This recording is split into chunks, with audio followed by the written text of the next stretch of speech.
आप आज्ञा दें।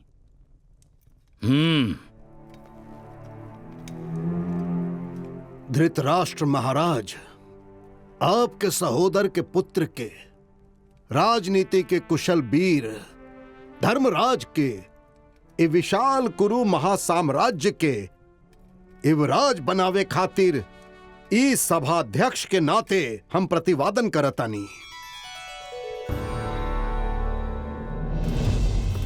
पितामह,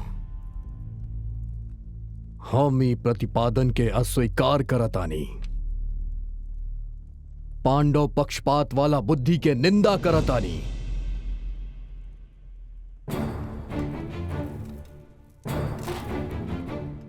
राजनीति कुशल वीर हम, प्रजा पालन निपुण हम, शत्रु पे भयंकर बन के कुरु साम्राज्य के हमेशा रक्षा करे वाला साहसी योद्धा युवराज बानी, राजा बानी, राजाधिराज बानी। हाँ बानी।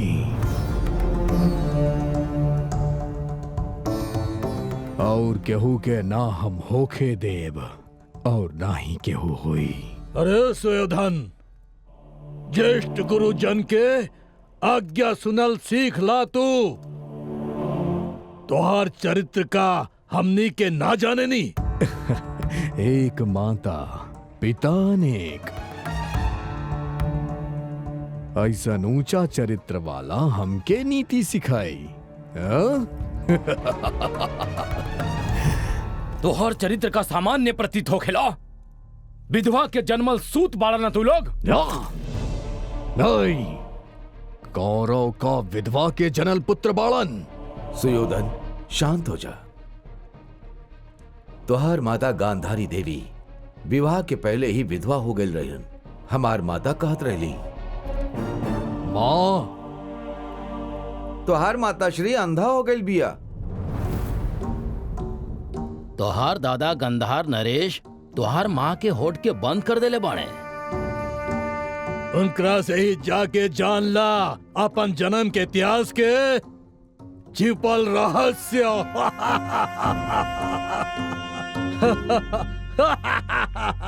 विधवा पुत्र बाड़ा तू लोग। सुयोधन।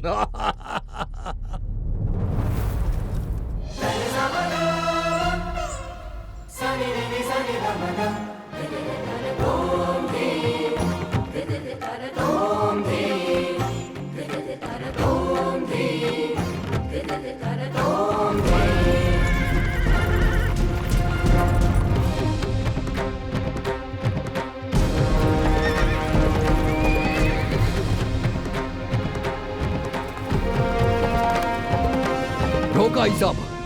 हाँ? सबके कारागार में बंद करता।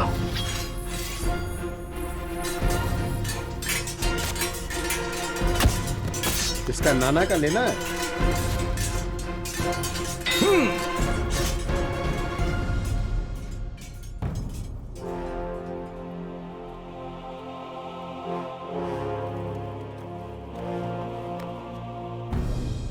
पौत्र ही का तू एकाएक गगन से बिजली के जैसन हमरा पे कौंद पढ़ल बड़ा।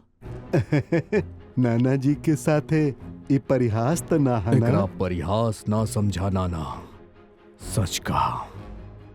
कौरव जननी विवाह के पूर्व ही विधवा कैसे हो गईली?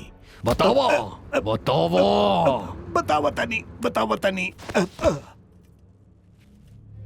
गांधारी से जे बियाह करी उ मर जाई, ऐसन जातक दोष रहे। यही से पहले एगो बकरा से बियाह करा के उ बकरा के मार के गांधारी के विधवा बना के ओकरे बाद तोहरे पिता से हम ओकर बियाह।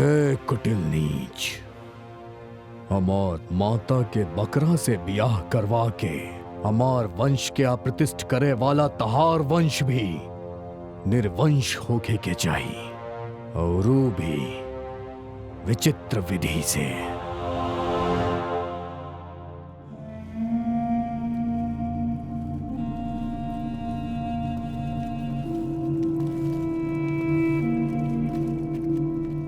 ई तहार नीच कृत्य के हमरा द्वारा दिहल प्रतिफल हा।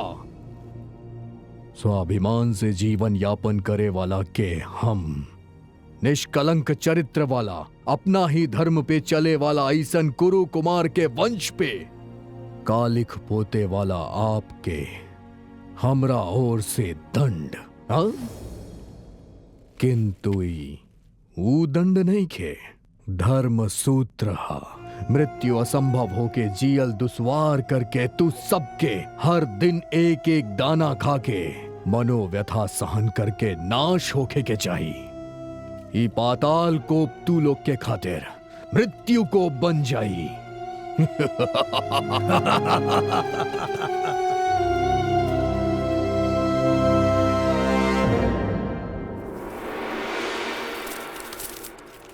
रुका, मत छुआ। हर दिन एक दाना खाए या ना खाए से मृत्यु अटल बा। ऐसे सब नाश होखे से वो एक निवाला अन्न के केहू एक के खिला के ओकरा के बचा के हमनी सब के जीव त्याग ही उचित बा। ए तरह से बचल उ व्यक्ति हमनी सब के प्रतिशोध के अग्नि के लेके उ कुरु वंश के निर्वंश करे वाला अप्रतिम होखे केहू। वो अप्रतिम हमनी के गांधार कुमारन से चातुर्य बा। ही शकुनी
शकुनी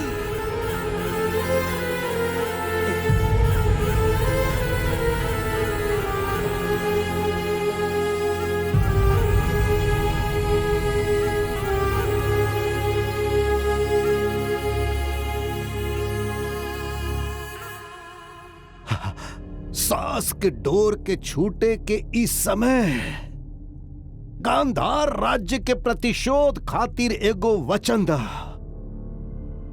अंदर के मानवता जरा के राख कर दा।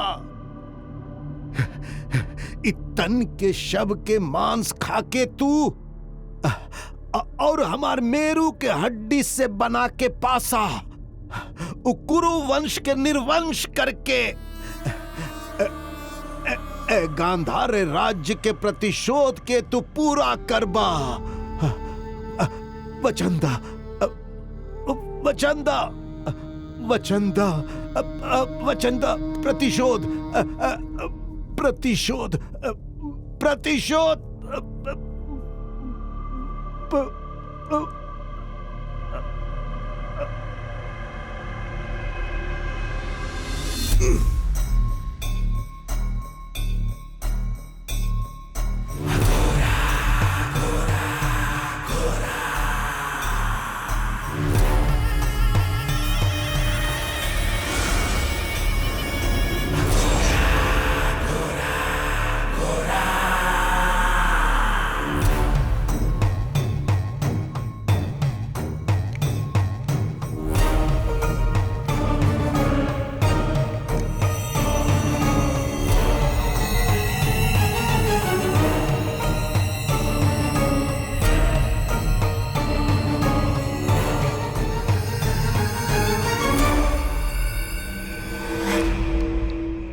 पितृदेवो भव।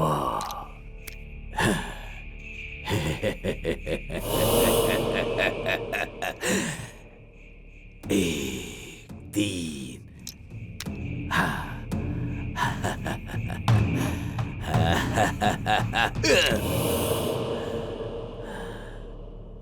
पितृदेवो भव।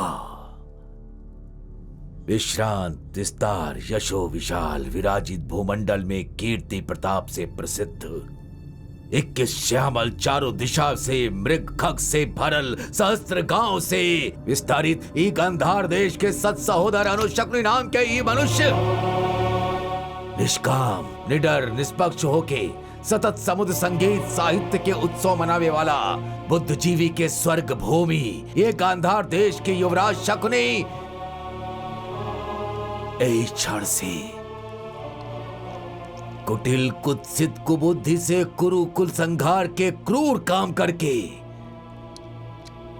आपके वचन के हर क्षण पालन करके अखंड भूमंडलाधीश माने वाला बलिष्ठ दुर्योधन के अहंकार मिटा दे। सत्य सत्य सत्य प्रमाणित करब वचन दी था। पितृदेवो भव।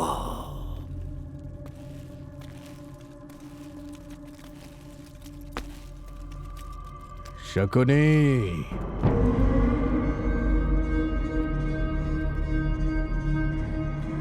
इस सुयोधन के बदला के आग से ना जल के बचल कीड़ा अकेल तू ये पराक्रमी सुयोधन के जीवंत शव शकुनी का बिगाड़ ले ही भला। मुक्त कैनी तोरा के जीवन दान देनी तोरा के जा जी ले तू। आज से गांधार देश के राजा तू, किंतु हर क्षण रहबे दास ही तू। राज्य संभाली ऐसा आशा ही छोड़ देनी, हृदय से निकाल देनी। उत्तम।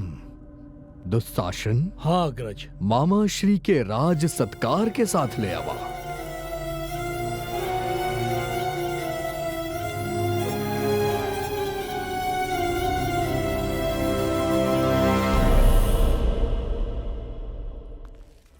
ई कलिंग देश के राजकुमारी भानुमति देवी के स्वयंवर आह्वान पत्र हा, किंतु अपनन के पक्षपात बुद्धि तथा कुंती कुमार के कपट हमार मन के तनाव से भर देले बा।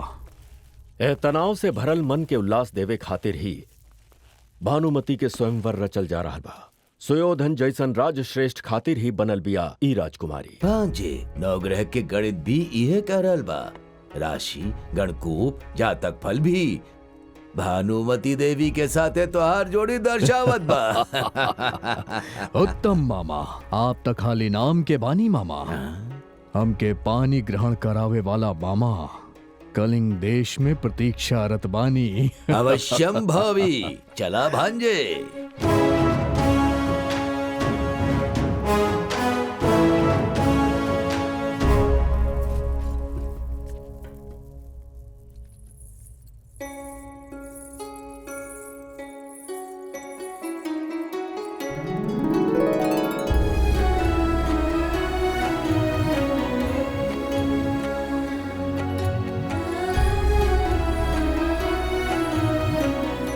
उपस्थित राजाधिराज, हमार सुपुत्री भानुमति सुगुना सुकोमल सौंदर्य के रानी। दर्पण दिखा के ई चंद्र के परिचय दे रहल बाड़े। भानुमति के रूप लावण्य के शब्द में वर्णन कैला संभव बा। हमार सुपुत्री स्वेच्छा से वरमाला जौन राज्य श्रेष्ठ के गला में डाली उहे ओकर पति होखी। भानुमति,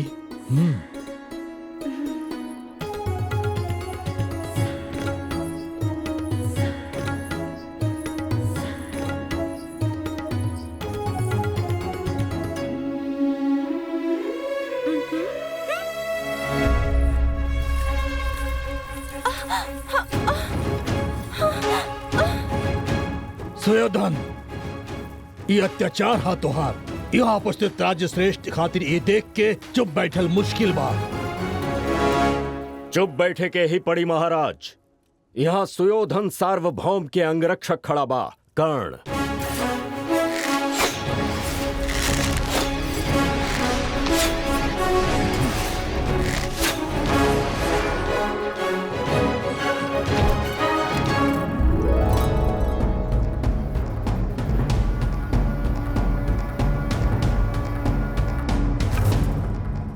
पांडव के राजसूय यज्ञ कौरवन के स्वागत करे खातिर हमके आवाहन लिख के भेजले बाड़े उ लोग के बाड़े ही पांडव। ये हमार चाचा पांडु राजपुत्र बाड़े ही कैसे स्वीकार कर ले हम? हाँ, यम धर्मराज जनले धर्मराज के, इंद्र जनले अर्जुन के, वायु जनले भीम के, ऐसन बाड़ी कुंती देवी। बचले दोनों भाई नकुल और सहदेव के माद्री अश्वनी देवता से जनले बाड़ी। ई मर्यादाहीन लोग एगो चक्रपुर राज्य में भिक्षाटन करके जीवन बितावत रहले। वो द्रौपदी से 5 जन मर्यादा विहीन होके पाणी ग्रहण कर ले। हाँ? हमार पिताश्री के करुणा दया से मिलल इंद्रप्रस्थ पे राज कर रहल बाड़े। राजसु यज्ञ उनकर आह्वान हमके भेजले, हम कदापि ना जाइब। ऐसा ना बोलल जाला, ना ही केहू से पूछल जाला, चले के ही पड़ी। ना जाए से ही यज्ञ का रुक जाए सुयोधन। अग्रज मना कर रहल राजसूय यज्ञ में ईर्ष्या व सुयोधन ना आइले। बार बार ऐसा निंदा करिए प्रजाजन, यही से जाय के ही होखी भांजे। ई विवेकहीन पांडव नया सभा या माया सभा जैसन कुछ निर्माण कैले बाड़े, ओके देखे के चाही भांजे। उनकर बल के परखे के बातों के, ओकरे बाद बल के प्रयोग करे के बातों के। उत्तम मामा, उत्तम।